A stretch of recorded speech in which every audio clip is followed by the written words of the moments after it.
1825-жылдын ушул күнү дүйнөдөгү биринчи темир жол коомдук транспорту Англияда ишке киришкен. Джордж Стефенсон жасаган паровоз саатына 24 чакырым ылдамдык менен 450 жүргүнчүнү Дарлингтондон Стоктонго жеткирген. 1954 Кыргыз мамлекеттик опера жана балет театры Жусуп Турусбековдун Ажал ордуна чыгармасына коюлган спектакльди көрсөтүп баштаган. Анда Кыргызстанда өткөн таптык күрөш жана совет бийлигинин орнош өзгөчөлүгү чагылдырылган. Спектакльдин музыкасын Власов, Малдыбаев жана Фере жазып, опера жана балет театрынын чыгармачыл тобу партия жүргүзгөн саясатты зор ынтызарлык менен сахнага алып чыккан.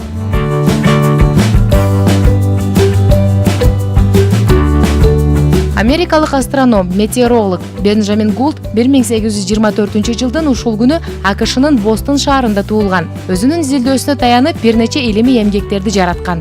Ошондой эле 1879 жылы 10649 түштүк жылдыздары түшүрүлгөн атласты жарыялаган. Бенджамин Гулт 1896 жылы 72 жашында Кембриджде көз жумган. 1871 жылдын бул күнү италиялык жазуучу Грация Делетта төрөлгөн. Ал башталгыч мектепти гана бүтүргөнүнө карабастан өмүрүн чыгарма жазууга арнаган. Алгач кыскача аңгеме жаратып жүргөн Грация кийинчерээк дил баяндар топтомун китеп кылып жараткан. Ошентип эмгектери жогору бааланып, 1926 жылы адабият жаатында Нобель сыйлыгына ээ болгон.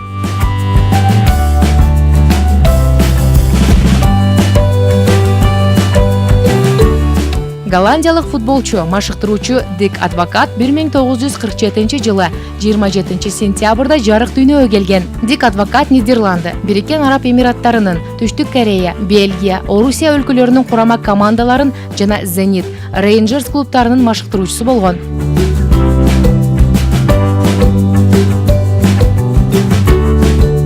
1972 жылы америкалык актриса Гвинет АКШнын Лос-Анджелес шаарында туулган. Ал ыза тасмасында тартылып, дебют жасаган. Кийин Капитан Крюк, Джетти, Эмма тасмаларында роль жараткан. Ал эми Шекспирдин сүйүүсү киносундагы ролу үчүн актриса Оскар сыйлыгына арзыган.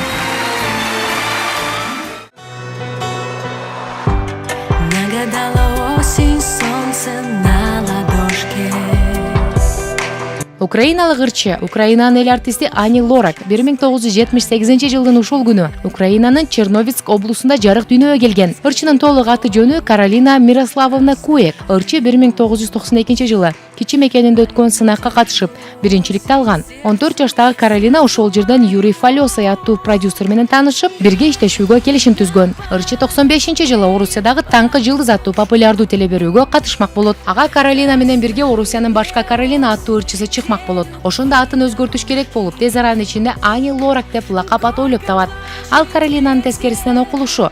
Ошентип кеңири журтка дал ушул лакап аты менен тааныла баштаган. Ал супер популярдуулукка 2008 жылы Евровидение сынагында күмүш медалды алуу менен жеткен.